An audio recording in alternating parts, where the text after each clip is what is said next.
So glad you're back. You're going to love today's story. Beatrice Vance laughed as she poured the vintage Bordeaux over Elena Vance's hand-sewn silk dress in front of the entire charity committee. The deep red liquid bloomed across the ivory fabric like a fresh wound, cold and sticky against Elena's skin.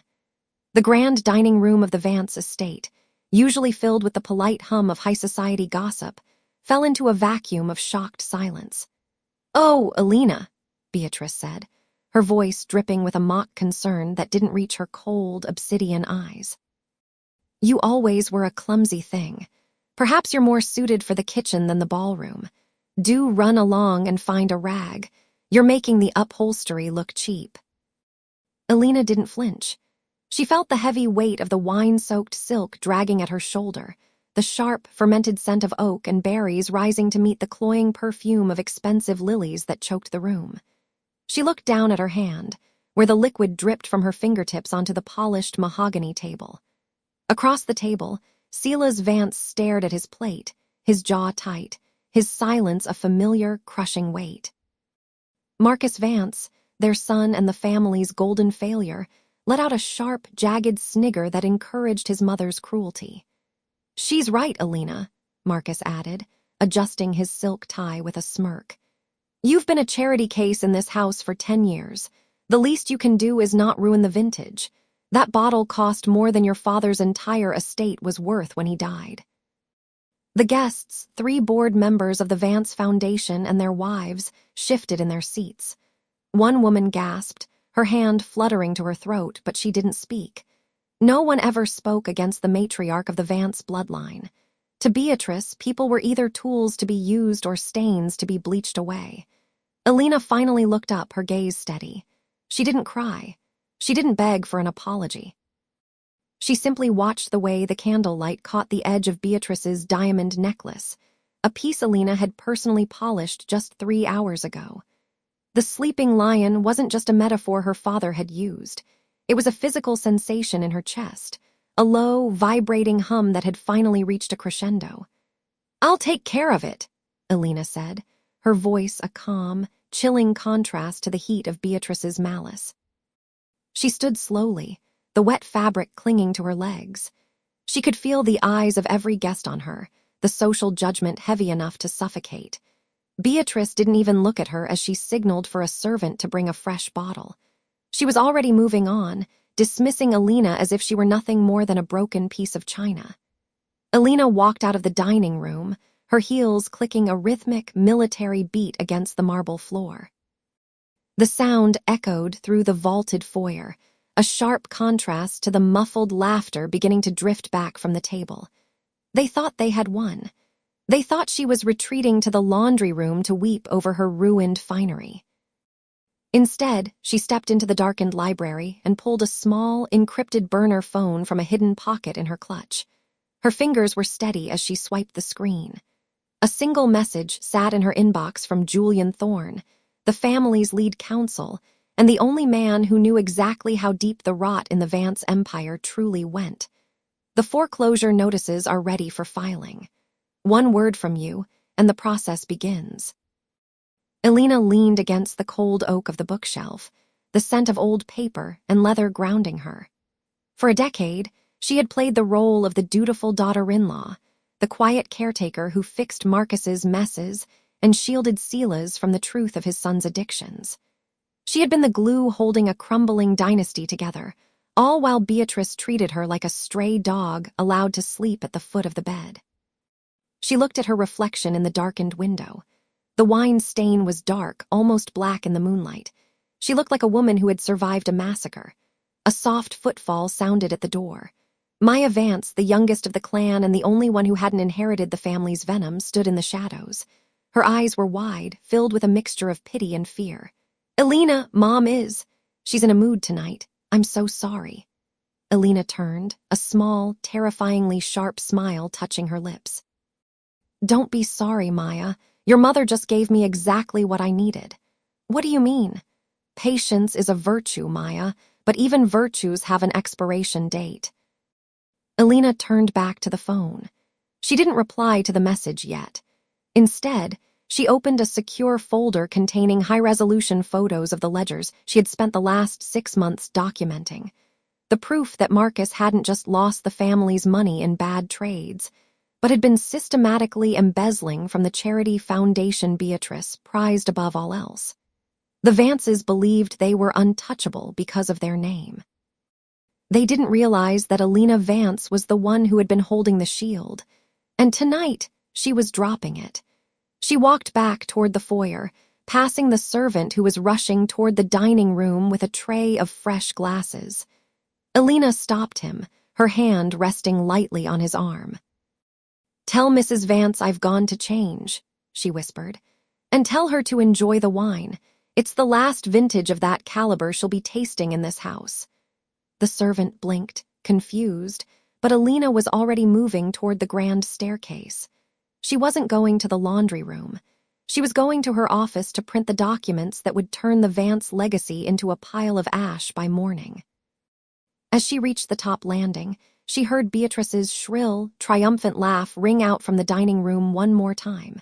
Elena didn't flinch.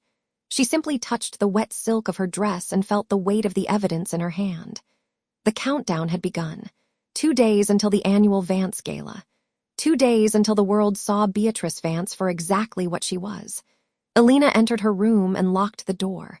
The silence here was absolute. She picked up her phone and typed a single sentence to Julian Thorne. "Proceed. And make sure the press gets the front row seats." The next morning, the breakfast room was bathed in a deceptive, golden light that did nothing to warm the clinical chill Beatrice Vance cultivated like a prize orchid. The air smelled of expensive Blue Mountain coffee and the cloying, heavy scent of the white lilies that were replaced every 12 hours to ensure no petal ever dared to wilt in her presence. Elena Vance entered the room with her head held high, her steps measured.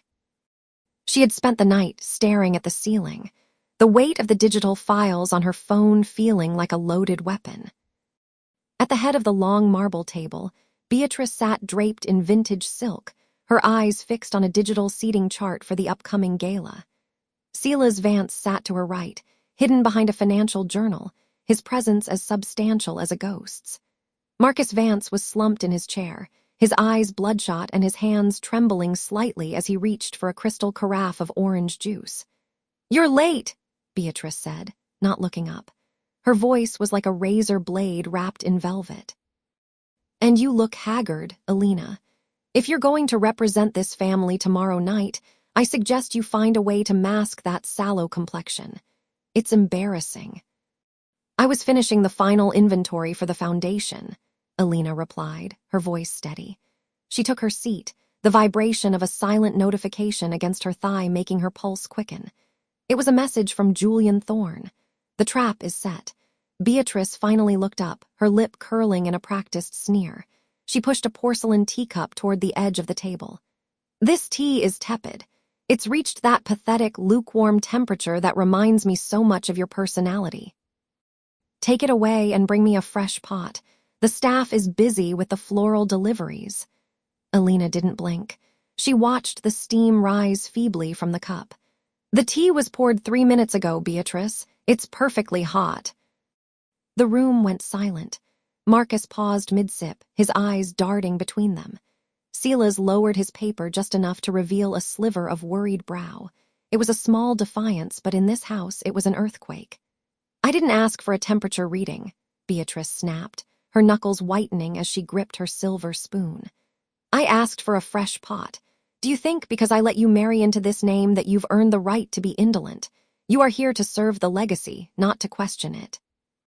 "The legacy," Elena murmured, touching the hidden flash drive in her pocket. The cold metal felt like an anchor. "Of course." "Speaking of legacy," Beatrice continued, her tone shifting into something even more predatory. She slid a legal document across the marble. "I've had the lawyers draft a transfer of Maya's educational trust. Since you've proven yourself distracted lately, Marcus will be taking over as the sole executor. We can't have the future of the Vance bloodline tied up in your middle-class indecisiveness." The insult hit harder than the wine spill from the night before. Maya Vance was the only thing Elena had left to protect, and Beatrice was reaching for the girl's throat. Marcus smirked, a jagged, ugly expression. He knew he needed that trust fund to cover the gambling debts that were currently drowning him. "You want me to sign over Maya's future to Marcus?" Elena asked, her voice dropping to a whisper that carried more weight than a scream. "It's already decided," Beatrice said, picking up her silk napkin. "Sign it by noon or I'll have the locks changed before the gala. You came here with nothing, Elena. Don't think for a second I won't send you back to that gutter with even less." Elena looked at Sila's, but the patriarch simply returned to his paper, his silence a deafening betrayal. She looked at Marcus, who was already mentally spending money that didn't belong to him. Finally, she looked at Beatrice. "I understand exactly where I stand," Elena said, a thin, chilling smile touching her lips. She stood up, leaving the tea to grow truly cold. "I'll make sure everything is ready for the gala, every detail, every revelation." As she walked toward the door, her phone vibrated again. A second text from Julian Thorne: "The press passes have been issued. The front row is full." Elena didn't look back. She had 24 hours left in this museum of arrogance. By this time tomorrow, Beatrice Vance wouldn't be worrying about the temperature of her tea. She would be worrying about how to breathe when the world finally saw the rot beneath the silk. The countdown had reached its final cycle. One day, one night, then the ash. 2 days later, the silence of the Vance family library was broken only by the rhythmic ticking of a grandfather clock that had outlived 3 generations of liars. Elena Vance stood before the towering mahogany shelves, her fingers tracing the spines of leather-bound books that no one in this house ever bothered to read. The air here was different, thick with the scent of lemon wax, decaying paper, and the cold, sterile smell of old money. She wasn't looking for literature. She was looking for the rot. Her hand stopped at a section of false fronts near the floor, a detail she had noticed months ago while cleaning a spill Marcus had left behind. With a sharp click, the panel swung inward, revealing a small, fireproof safe. Elena didn't hesitate. She had watched Silas Vance punch in the code a dozen times while he thought she was preoccupied with the drapes. The door hissed open. Inside sat a single, unassuming black ledger. She pulled it out, the weight of it surprising her. This wasn't a digital file that could be encrypted or a cloud drive that could be wiped. It was physical evidence, a handwritten confession of 30 years of Vance greed. As she flipped through the pages, her pulse quickened. The entries were meticulous. She saw Marcus's name repeated in the margins of the last 5 years, always followed by staggering sums of money transferred to offshore accounts labeled development, though the bank routing numbers pointed directly to high-stakes casinos in Macau. Even more damning was the handwriting that authorized every theft. It wasn't Silas's shaky script. It was the sharp, aggressive slant of Beatrice Vance. "It's a bit dusty for a social climber, isn't it?" The voice was like a razor blade dragged across silk. Elena didn't jump, though her heart hammered against her ribs. She slid the ledger into the oversized portfolio she had brought for gala sketches and turned slowly. Beatrice stood in the doorway, framed by the late afternoon sun. She was draped in ivory cashmere, her neck adorned with a string of pearls that caught the light with a predatory shimmer. She held a crystal glass of sherry, the amber liquid catching the dust motes dancing in the air. "I was looking for the historical records of the estate's foundation," Elena said, her voice a calm, steady anchor. "The donors at the gala always ask about the legacy. I thought it best to be prepared." Beatrice stepped into the room, her heels clicking with military precision against the parquet floor. She stopped inches from Elena, the scent of her expensive, cloying lily perfume filling the space between them. She reached out, her hand, cluttered with diamonds, adjusting the collar of Elena's modest blouse with a patronizing tug. "Legacy is for those with the blood to sustain it," Beatrice sneered, her eyes scanning Elena's face for a flicker of weakness. "You spend so much time looking backward, Elena." It's a common trait among the lower classes. They're so obsessed with where things came from because they know they're going nowhere. She took a slow sip of her sherry, her gaze dropping to the portfolio in Elena's hand. "Make sure the guest list is finalized by tonight. And for heaven's sake, Try to look like you belong in the ballroom tomorrow. I won't have the help looking haggard in front of the press." "I'll be exactly where I need to be, Beatrice," Elena replied. The use of the first name made the older woman's eyes narrow, a spark of genuine rage flickering in the blue depths. "You will address me with the respect this family has afforded you," Beatrice snapped, the mask of refinement slipping for a fraction of a second. "Without us, you are a ghost in a thrift store dress. Remember that." She turned on her heel and swept out, the heavy oak doors groaning as she disappeared. Elena waited until the footsteps faded before she let out a long, shuddering breath. She touched the portfolio, feeling the hard edges of the ledger through the cardboard. Her phone vibrated in her pocket. A text from Julian Thorne, the forensic accountant, just finished the cross-reference. "The foundation isn't just empty, Elena. It's been used to launder Marcus's debts for 3 years. We have the wire transfers." Elena leaned against the cold mahogany. The rage she had been nursing for years finally felt like a weapon instead of a weight. "Hey, where's my scotch?" Marcus Vance stumbled into the library, his tie loosened, and his face flushed with the premature bloat of a man who had never been told no. He didn't even look at Elena as he headed for the decanter on the sideboard. He poured a glass, splashing the expensive liquor onto the polished wood without a second thought. "I'm not your maid, Marcus," Elena said. He paused, a glass halfway to his lips, and let out a sharp, mocking bark of a laugh. He turned, leaning heavily against the sideboard. "You're whatever we tell you to be. That's the deal, isn't it?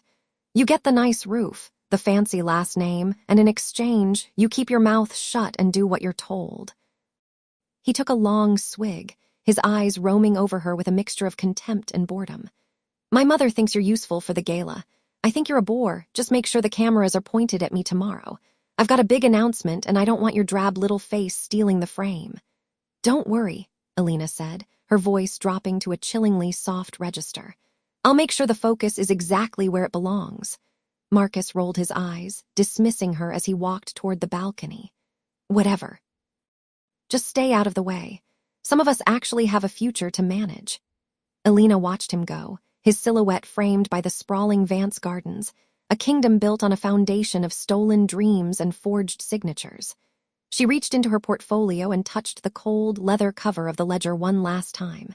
Tomorrow, the world would see the Vance legacy for what it truly was. Tomorrow, the ghost would finally speak. She checked the time. 22 hours until the first guest arrived.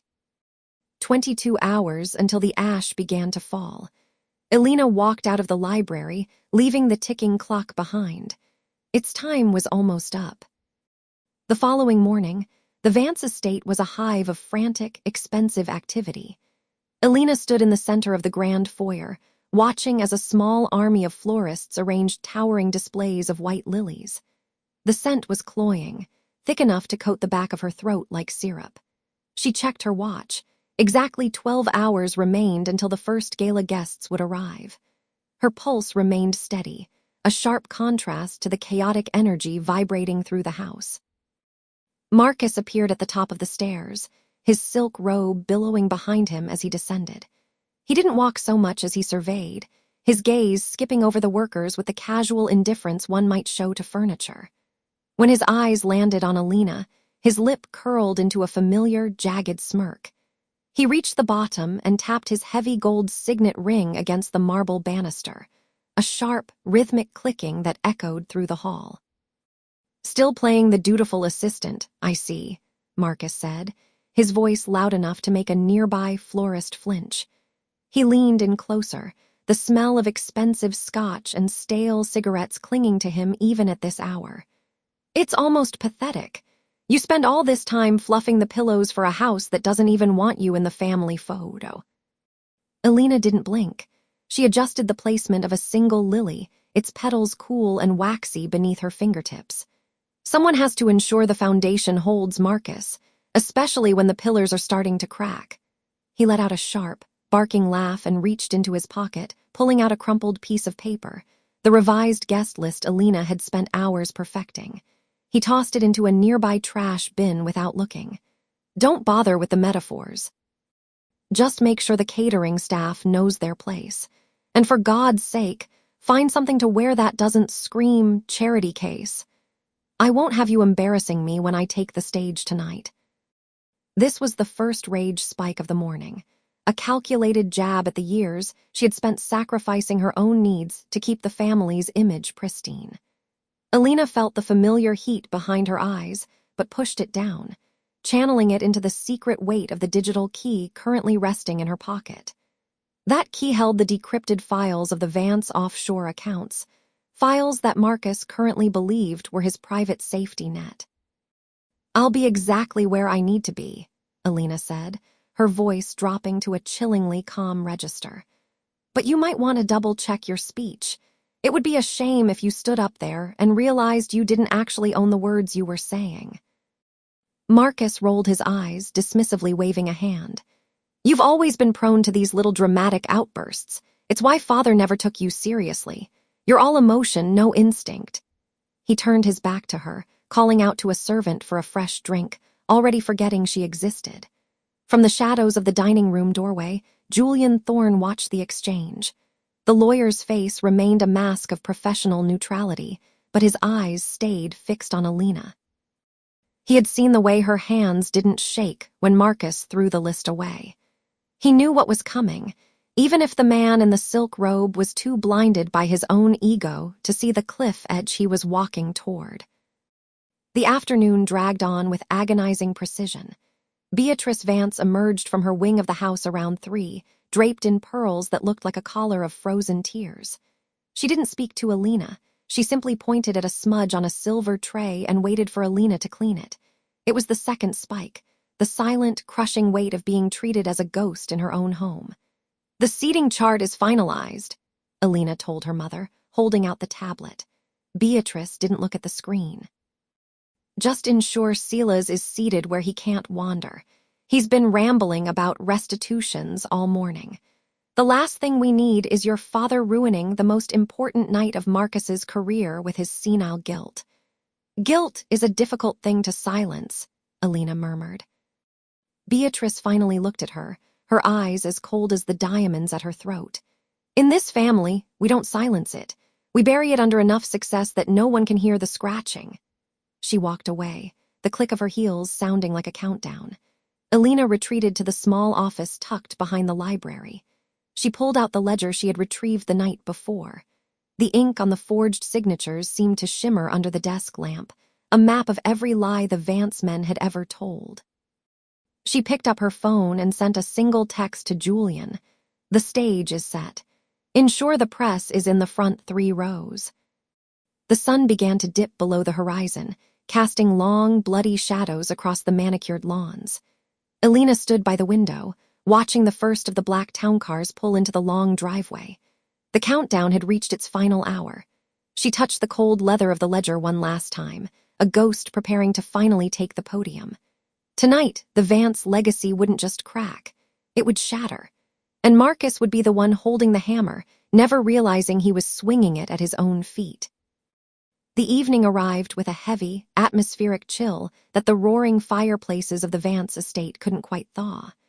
By 7 o'clock, the grand ballroom was a sea of shimmering silk and sharp tuxedos, the air thick with the scent of forced gardenias and expensive cigars.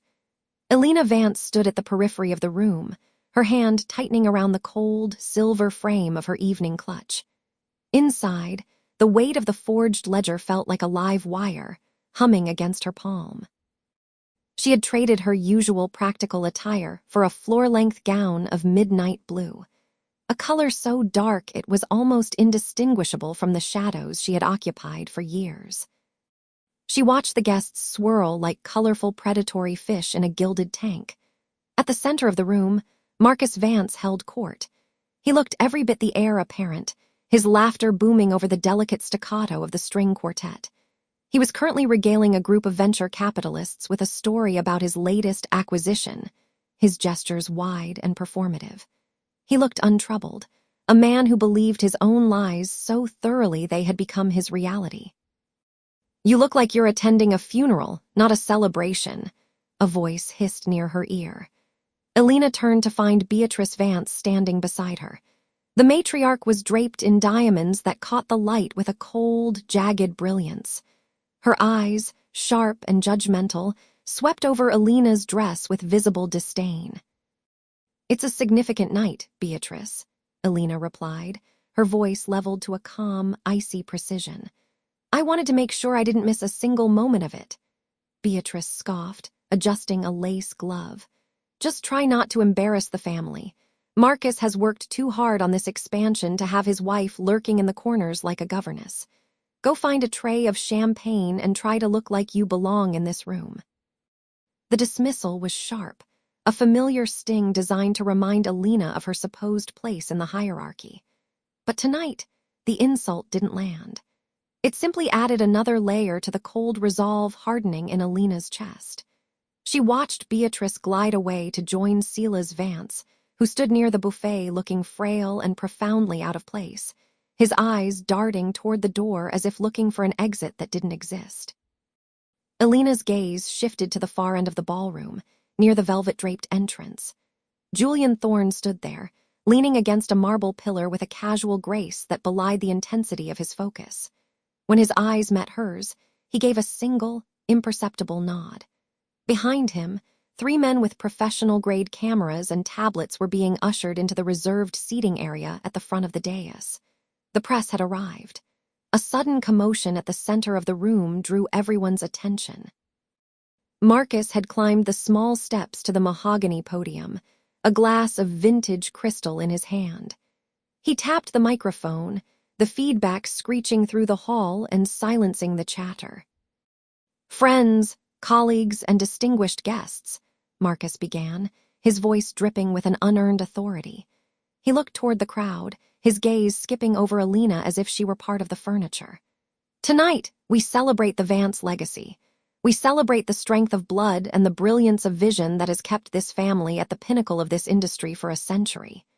Elena moved closer, weaving through the crowd until she was standing just a few feet from the front row. She could see the beads of sweat on Marcus's forehead, the slight tremor in his hand that he tried to mask with a confident grip on his glass. He was a man standing on a pedestal of glass, unaware that the first crack had already formed beneath his feet.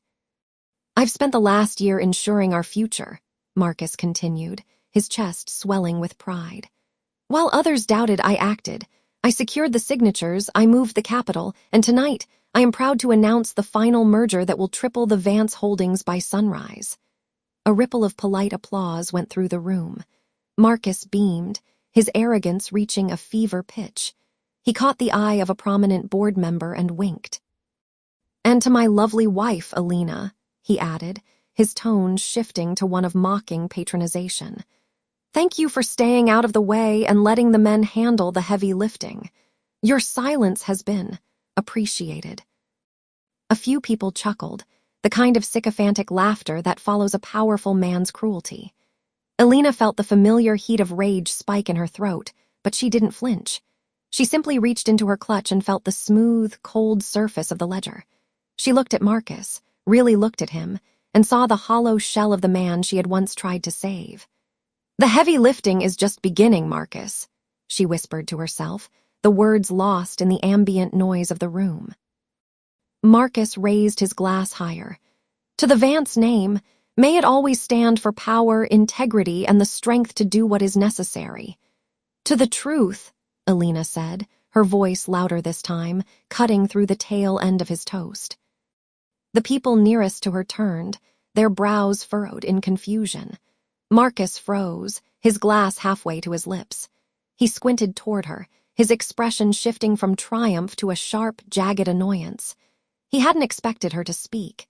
He hadn't expected her to be anything more than a silent witness to his coronation. Across the room, Julian stepped forward, his camera crew raising their lenses in unison. The red tally lights on the cameras flickered to life, glowing like small, angry eyes in the dim light of the ballroom. Marcus cleared his throat, a forced smile plastered onto his face. "My wife has clearly had a bit too much of the vintage. Elena, darling, why don't you step outside for some air?" "I've had enough air, Marcus," she said, stepping into the light of the dais. The silence in the room was now absolute, the kind of stillness that precedes a lightning strike. And I think the board would be very interested to see the signatures you mentioned, especially the ones you spent all of last Tuesday forging in the library. The color began to drain from Marcus's face, starting at his temples and rushing downward until he looked like a wax figure melting under the heat of the chandeliers. He opened his mouth to retort, but the words died in his throat as Elena pulled the ledger from her bag and held it up, the light catching the gold-embossed Vance seal on the cover. "The stage is yours, Marcus," she said, her voice ringing out with a terrifying, calm clarity. "Why don't you tell everyone how you really saved the company?" She turned her back on him then, her eyes finding Julian. He was already filming, the feed broadcasting live to the very people Marcus had spent a lifetime trying to impress. The countdown had hit 0. The hammer was in the air, and as Elena stepped off the dais, she knew the only thing left to do was watch it fall. The silence that followed Elena's challenge was absolute, a heavy shroud that smothered the festive music and the clinking of crystal. Julian held the camera rig with a steady hand, the small red light of the live stream glowing like a predatory eye in the dimness of the ballroom. Every guest stood paralyzed, their attention anchored to the gold-embossed ledger Elena held with such terrifying composure. The cloying, funeral-thick scent of the white lilies decorating the tables seemed to intensify, filling the space with the smell of a beautiful ending. Marcus Vance didn't move for several seconds. He stood at the edge of the stage, the microphone still gripped in his hand, emitting a low electronic hum that vibrated through the floorboards. "You're delusional," he finally stammered, his voice cracking. He tried to summon his usual sneer, the one that had kept Elena in her place for years, but the expression wouldn't hold. "That's an old record book. It means nothing." Elena stepped closer to the front row of tables, the cold, pebbled leather of the ledger pressing into her palms. She didn't raise her voice. She didn't have to. "It means everything, Marcus. It contains the original signatures of every board member from the 2019 expansion. Signatures you claimed were lost in the server migration. Signatures that, when compared to the new contracts you filed last Tuesday, show a very clear, very amateurish attempt at imitation." Marcus's features didn't just pale, they seemed to lose their structural integrity. The arrogant mask he'd worn like armor for 30 years fractured, leaving behind a hollow, frantic stranger. A thin sheen of sweat broke across his forehead, catching the glare of the crystal chandeliers, while his left eye developed a rhythmic, uncontrollable tic. His jaw worked silently, his mouth opening and closing like a fish pulled from water, gasping for an explanation that wouldn't come. The vibrant, healthy flush of a man who believed he was untouchable vanished, replaced by a sickly, grayish tint that made him look decades older in a matter of seconds. He reached for the podium to steady himself, his knuckles turning a ghostly white against the dark wood. The room reacted with the slow, collective recoil of a tide going out. Beatrice stood frozen near the buffet, her hand clutching her silk clutch so hard the stitching began to pop. Her lips were pressed into a thin, bloodless line, her eyes darting between the camera and her son, as if searching for a lie she could still sell to the 3,000 people watching the feed. Beside her, Silas appeared to have aged 10 years in a single heartbeat. His shoulders slumped, his gaze dropping to the floor, unable to witness the final death of the legacy he had spent a lifetime trying to protect. Arthur Sterling, the board's most senior member, adjusted his spectacles and leaned in, his face hardening into a mask of professional disgust as he recognized the seal on the book. "I didn't do this alone," Marcus hissed, the microphone catching his desperate whisper. He looked toward the board members, pleading with his eyes for someone to step in, to stop the recording, to save the illusion. But no one moved. The socialites who had been laughing at his jokes moments ago began to physically distance themselves, shifting their chairs back with a series of sharp, rhythmic scrapes against the marble floor. Elena watched him, her expression as unreadable as a frozen lake. She saw the moment the realization hit him, the moment he understood that the live feed meant there was no way to bury this. The Vance name, which he had used as a shield to bully and steal, was now the very thing weighing him down. "You always told me I didn't belong in this family because I cared too much about the details," she said, her voice carrying to the very back of the hall. "But it's the details that catch the thieves, Marcus. You spent your life trying to be the man our father wanted. In the end, you couldn't even manage to be the man you pretended to be." She didn't wait for a rebuttal. She didn't need to hear his excuses or watch him beg. Elena turned her back on the stage, her heels clicking a steady, confident rhythm against the floor. She walked past Beatrice, who looked through her as if she were a ghost, and past Silas, who couldn't even look up. Maya stood near the exit, her eyes wide with a mixture of shock and a strange, budding relief. Elena reached the heavy oak doors and paused, feeling the cool draft from the hallway. Behind her, the first murmurs were breaking out, the sound of a social circle devouring one of its own. She didn't look back. She had delivered the truth, and now she would let the fire she started finish the work. As she stepped out into the night air, the sound of Marcus's voice rising in a high, panicked scream for order followed her, only to be cut short by the heavy thud of the doors closing shut. He was alone in that room, and for the first time in his life, his name wasn't going to save him. The silence outside the ballroom was heavy, thick with the scent of damp earth and the approaching storm, but it lasted only a heartbeat. Behind the heavy oak doors, the muffled roar of the crowd surged like a breaking levee. Elena Vance stood on the stone portico, her chest heaving as she drew in the cold night air. She could still hear him. Even through the wood and insulation, the frantic, high-pitched screech of her brother's voice cut through the evening. Inside, the panic was visible through the tall, narrow windows flanking the entrance. Marcus Vance was no longer the poised heir to a dynasty. He was a cornered animal. He paced the small stage, his hands flying wildly as he gestured toward the screen that still displayed the jagged, undeniable proof of his embezzlement. The guests, once his adoring court, had pulled back, creating a literal circle of isolation around him. The doors groaned open again, and a few guests stumbled out, their faces pale, whispering furiously into their phones. Then came Julian Thorne. The lawyer's face was a mask of professional steel as he stepped into the light of the foyer, followed closely by a shell-shocked Silas Vance. "It's a fabrication." Marcus's voice echoed out into the hallway as he pursued them, his footsteps uneven on the marble. He burst through the doors, his tuxedo jacket unbuttoned and his tie hanging limp. He looked at the small group, his gaze landing on Elena with a venomous heat. "You think you can just print out some spreadsheets and ruin me? I was managing those accounts. I was protecting the family interests because you and Maya were too incompetent to understand the market." The audacity of the lie hung in the air, sharp and metallic like the scent of ozone before a lightning strike. "Protecting us?"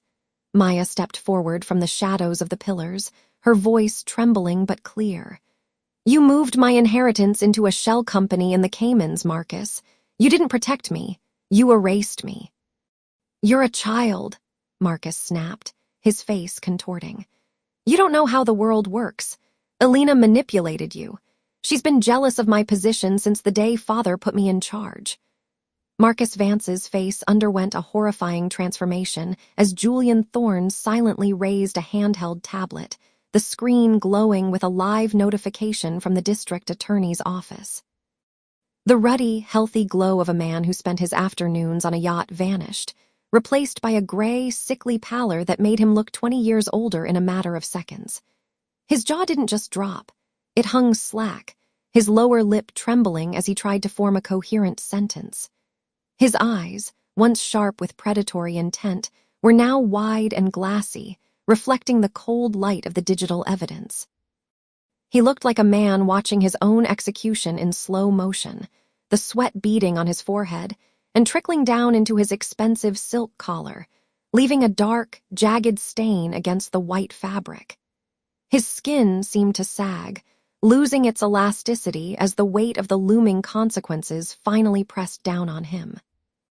"The freeze is official, Marcus," Julian said, his voice as cold as the rain starting to mist the air. Every account, every asset, you have no authority to move a single cent. And the board, they just held an informal vote in there. You've been removed as CEO, effective immediately." The flip was instantaneous. Beatrice Vance emerged from the ballroom, her silk gown rustling with a sound like dry leaves. She didn't go to her son. She didn't offer a hand. She walked straight to Sela's, her eyes never leaving the pathetic figure Marcus had become. "I told you he was reckless, Sela's," Beatrice said, her voice devoid of its usual warmth. She looked at Marcus with a clinical, detached disgust. "I will not have the Vance name dragged through the mud because you couldn't keep your hands out of the till. Don't look at me for help. You're on your own." Marcus reached for her sleeve, his fingers trembling. "Mother, wait, I can fix this. I just need a bridge loan, just a few weeks." "Get away from me," she hissed, pulling her arm back as if his touch were infectious. Elena watched the scene with a detachment that surprised her. There was no joy in seeing him crumble, only a profound sense of relief. The weight she had carried for years, the gaslighting, the subtle insults about her lack of business mind, the constant pressure to stay silent for the sake of the brand, it was all evaporating. She reached into her small clutch and pulled out a heavy brass key. It was the key to the family estate's main gate, a symbol of the home he had used as a playground for his vices. She walked over to him, stepping into the light. Marcus looked up, a flicker of hope in his eyes, perhaps thinking she was there to offer a reprieve. "You said I didn't belong in this circle, Marcus," Elena said, her voice a calm, steady anchor in the chaos. "You said I was just a guest in your world." She dropped the key. It hit the marble floor with a sharp, final clack that seemed to ring out across the entire estate. "The locks were changed an hour ago," she continued. "Your personal items have been packed and sent to a storage unit. You aren't a guest anymore. You're a stranger. Security is waiting at the end of the drive to escort you off the property." "Elena, please," he whispered, the arrogance finally bled dry. "Don't," she said, turning her back on him. "Save your breath for the investigators. They'll be at your hotel in the morning." She walked toward the waiting car, Maya falling in step beside her. Behind them, Marcus stood alone on the vast stone portico, the grand house looming over him like a tombstone. The rain began to fall in earnest then, drenching his expensive suit and washing away the last remnants of the man who thought he was untouchable. Elena didn't look back as the engine turned over. She had spent her life in his shadow, but as the gates clicked shut behind them, she realized the sun was finally starting to rise. 6 months had passed since the night the rain washed Marcus Vance off the stone portico of the family estate. The world had moved on with the brutal efficiency of a clock, unaware of the quiet revolution that had dismantled an empire from the inside out. In the corner office of the newly rebranded Vance Mercer Holdings, Elena Vance sat behind a desk of reclaimed oak, watching the city skyline flicker to life. The air here didn't smell of her mother's suffocating lilies. It smelled of fresh rain and old books. She glanced at the legal documents Julian Thorne had delivered that morning. They were final, cold, and absolute. The family's primary assets had been liquidated to cover the staggering debts Marcus had hidden in offshore accounts, but the core of the business, the parts built on actual substance rather than vanity, remained firmly in her hands. A soft knock at the door interrupted her thoughts. Maya stepped inside, her backpack slung over one shoulder. She looked taller, her face devoid of the haunted anxiety that had defined her childhood. She was heading to an art program in the city, a life she'd chosen for herself rather than one curated by a grandmother who valued bloodlines over heartbeat. "Ready?" Maya asked, her voice steady. "Just a few more minutes," Elena replied, offering her daughter a genuine smile. "I need to finish this before we head to the hospital." The silence that followed was heavy. They both knew what waited for them in the private wing of the clinic. Silas Vance had spent the last half-year fading, his body finally surrendering to the years of passive silence he had used to endure his wife's tyranny. He had been a man who watched the world burn and apologized for the smoke, and now the fire was out. When they arrived at the hospital an hour later, the hallway was eerily quiet. Beatrice Vance was there, though she was barely recognizable. The woman who had once commanded rooms with a flick of her wrist now sat on a plastic chair in the corridor, dressed in a coat that was 3 seasons out of style. Her jewelry was gone, pawned to pay for the legal defense Marcus so desperately needed. She didn't look up when Elena approached. The arrogance had been replaced by a hollow, brittle shell of a person who realized, too late, that her status had been a house of cards. Elena entered the room alone. The rhythmic hiss of the ventilator was the only sound. Silas looked small beneath the white sheets, his skin the color of parchment. He opened his eyes as she took his hand. His fingers were cold, lacking the strength to even return her grip. "I'm sorry," he whispered, the words catching in his throat. It was the same apology he had offered 100 times since the reveal, but this time it felt like a finality. "I know," she said softly. She didn't offer him the lie of forgiveness, but she didn't withhold her presence either. She watched the monitors, the jagged green lines slowing, stretching, until the final, long tone filled the room. Silas Vance was gone, taking the last remnants of the old family legacy with him. The funeral 3 days later was a sparse affair. The elite who had once clamored for an invitation to Beatrice's galas were nowhere to be found. Social circles in this city were sharks. They didn't mourn the fallen, they simply swam around them. Marcus appeared at the edge of the cemetery, looking haggard in a suit that hung loosely off his frame. He didn't approach the grave. He stood near the gate, a man who had been the favored son until the money ran out, now facing a mountain of fraud charges and a lifetime of being a nobody. He caught Elena's eye for a fleeting second, his expression a mixture of resentment and a pathetic, lingering hope that she might still save him. She didn't. She turned her gaze back to the simple headstone. As the few attendees drifted away, Beatrice finally approached her daughter. The older woman's hands trembled as she clutched a cheap synthetic handbag. "The apartment is. It's damp, Elena. The neighbors are loud. Surely you don't intend for me to stay there, after everything I did to build that name for you." Elena adjusted her scarf against the biting wind. "You didn't build a name, Mother. You built a cage. I just opened the door." "You're heartless," Beatrice hissed, though the sting was gone. It was the desperate lash of a declawed cat. "No," she replied calmly. "I'm a Vance. I learned from the best."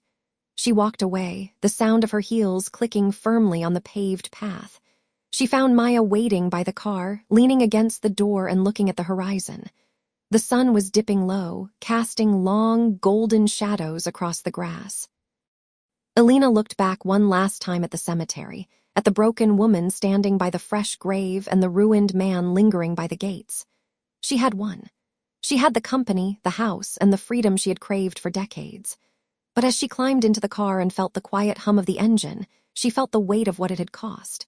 She had traded her innocence for a crown, and while the throne was comfortable, the palace was very, very quiet. She reached over and took Maya's hand, squeezing it tight. The sun finally disappeared, leaving the world in a soft, blue twilight.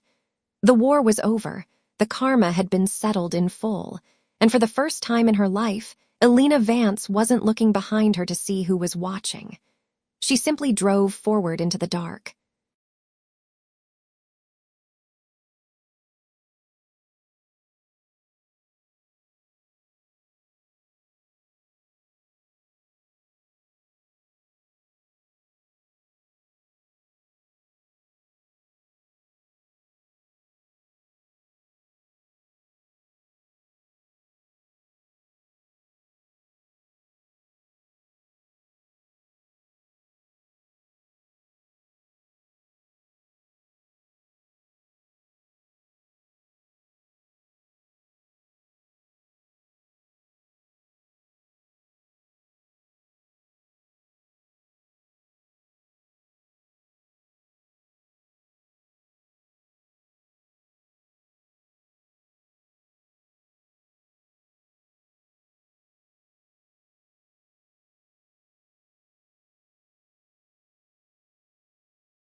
I hope you enjoyed this tale. Please subscribe to support the channel. Goodbye for now.